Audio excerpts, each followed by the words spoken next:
Nathan, welcome to Kentucky. We are in thoroughbred country, and behind us is the what? It's the brand new Chrysler 200. And as you recall, the old one was, well, a little bit rough around the edges. Yeah, it was like rental car ready. So the question is a new one, well, like a Southern gentleman? Is it smooth like proper whiskey? And that is coming up next on the Fast Lane Car.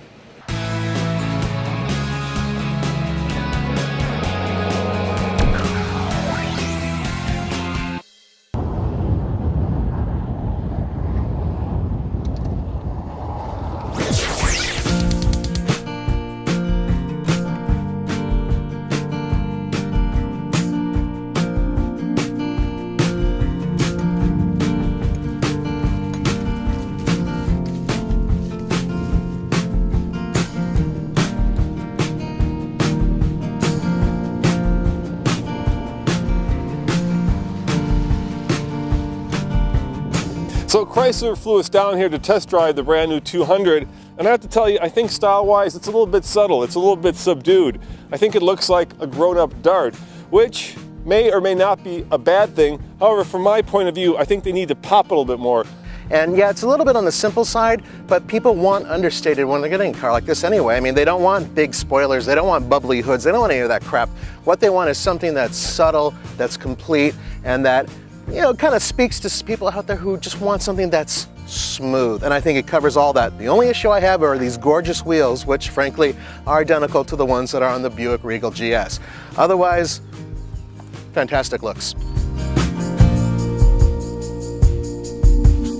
This is front wheel drive. You can get this in all wheel drive, which would add another almost $2,000, but we're at, as tested, $34,415. You get a lot of car for that money. You do get a lot of car. We have a 6-cylinder Pentastar. Yep. 295 horsepower, 262 pound-feet of torque. See, horsepower. Horsepower, for crying out loud. This is one of the best engines in its class in terms of horsepower, and on top of that, we're talking about a 9-speed automatic transmission that it's hooked up to. And the coolest thing, I suppose, the big news here is the 9-speed automatic transmission. Which is standard across the board. Yeah, and this is, I think, only the third application. The very first one was a Cherokee. Yeah. The second one was the Range Rover Evoque. Yeah. And so this is the first one actually in a passenger car, not a crossover. Yeah, and bear in mind that the underpinnings of this vehicle are similar, in some cases the same, as the Dart and the Jeep Cherokee. So the 9-speed automatic transmission's already been put into that type of platform, and hence it's in this one.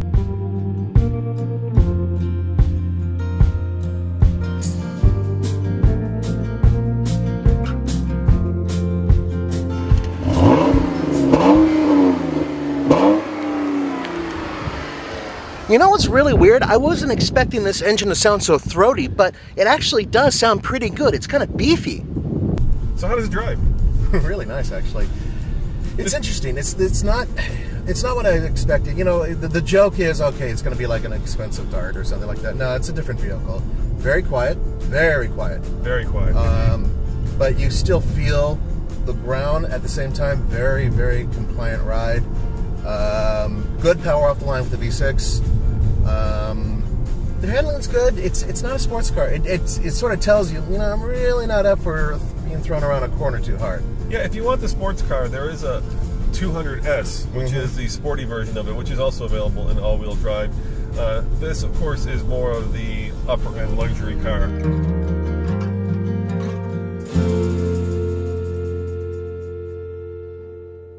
Surprise, surprise, the back seat is about the same amount of room as a Dodge Dart.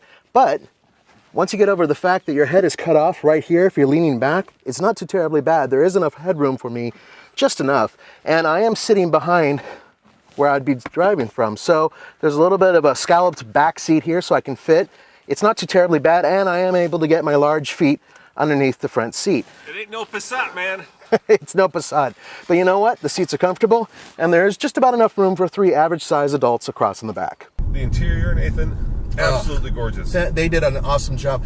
There's wood, real wood, that they used on this, and not only is it there for good looks, but it's actually functional. It actually holds the IP and some other components in there. So they've integrated a beautifully molded wood here, and I think it's fantastic.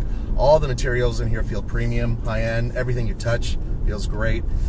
And it should. It starts at $25,000. This model. This model. You can get the base model at 22. No, 21. Well, in destination. 21.7. Yeah. So.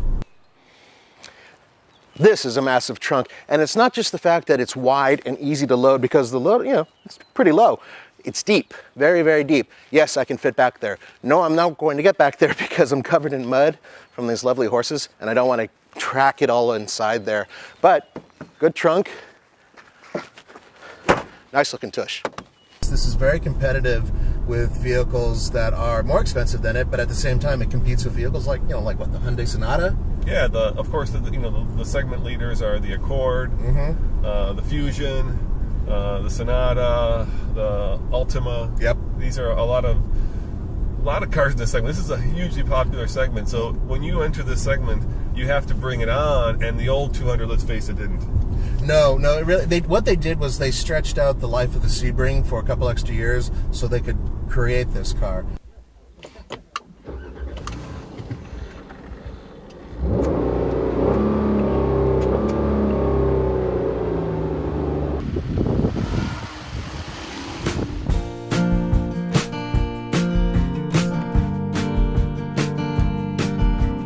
The Sebring, I thought, was one of the worst cars Chrysler made, and they managed to make it into a better car, with just hard work. And now they have a car which physically is a completely different model than the one it replaces, and at the same time, it's the same audience. This is for, they say it's for, they want to get younger people, but come on.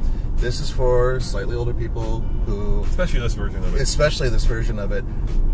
You know what this is? This is a car for people who really want all the amenities and the nice driving of a entry-level Lexus, but can't afford it. And this is what you get instead. And you know what? This is not a sacrifice. No, there's a real sense of quality in this car, right? It feels like it's made out of one piece. It feels like they spent a lot of time, and they did, and money, of course, developing it. $1 billion they invested in the factory here in America to build this car. That's right. That's some big bucks, man.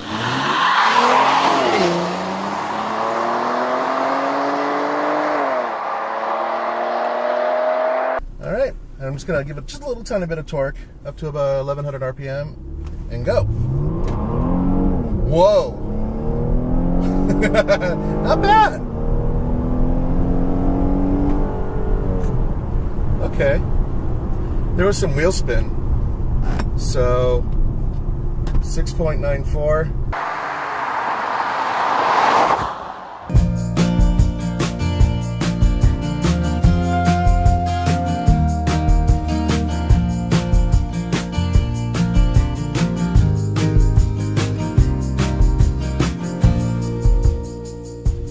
Pretty around here, by the way.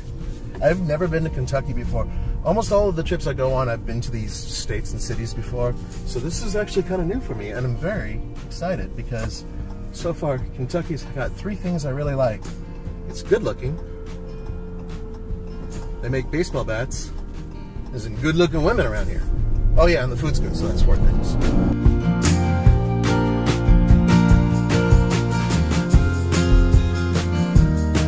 They put some serious money into this car. Yeah, there are some Italian bones in here, but now Fiat and Chrysler, really, it's just they're working together. So just get used to that. Yeah, this fix it again Tony thing is getting old now. So move on, folks. Move on, please. Let's get back to the car for a second. You've got the Camry. This is better number one seller car in America. You've got the Accord. Yep. And so you really have to bring it game on. And I think what Chrysler did is they didn't use a bullet, they used a shotgun, right? So the car starts at 22,000, give or take, and goes all the way up to, well, this one's 34, but you had all-wheel drive. I think you could just under 40 for everything. So they've created a car that, is an entry-level car all the way up to, like you just said, a baby Lexus. And they're going for value, and at the same time, they're going for luxury. That's a hard strategy to follow because you're trying to be a lot of things to a lot of people. True, but I can tell you right now, without batting an eyelash, that this is a better car driving-wise than the Camry. It's quieter, it's smoother, it feels more alive, it's a little bit more enjoyable to drive, and it's got a hell of a lot nicer looking interior. And it's right up there, I think, with the front-wheel drive Accord V6. Yeah, and there are 2 engines available. We're, of course, in the Pentastar. There's also, I love the name of this thing, the Tiger Shark Multi-Air. It's like an underwater car. yeah. They have cool names for their engines. I love it.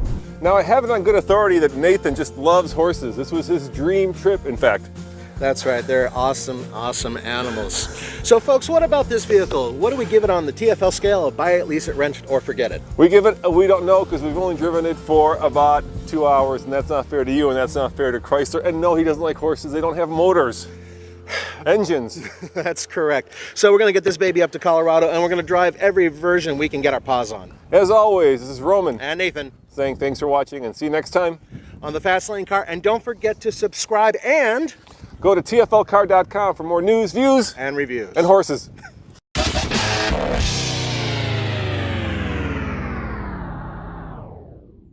Nathan, I can't believe it. We've got 5 of the best-selling mid-size sedans in North America right behind us. Chrysler flew us out here to test drive the new Chrysler 200. But what other vehicles do they provide? Well, we have a few. We have the Honda Accord, the Toyota Camry, the Ford Fusion, and the Nissan Altima. All of them are very competitive in this class. And we're going to mash them up together because some have the 4-cylinder and some have the 6-cylinder. So this is a proper TFL mashup, and that is coming up on the Fast Lane Car.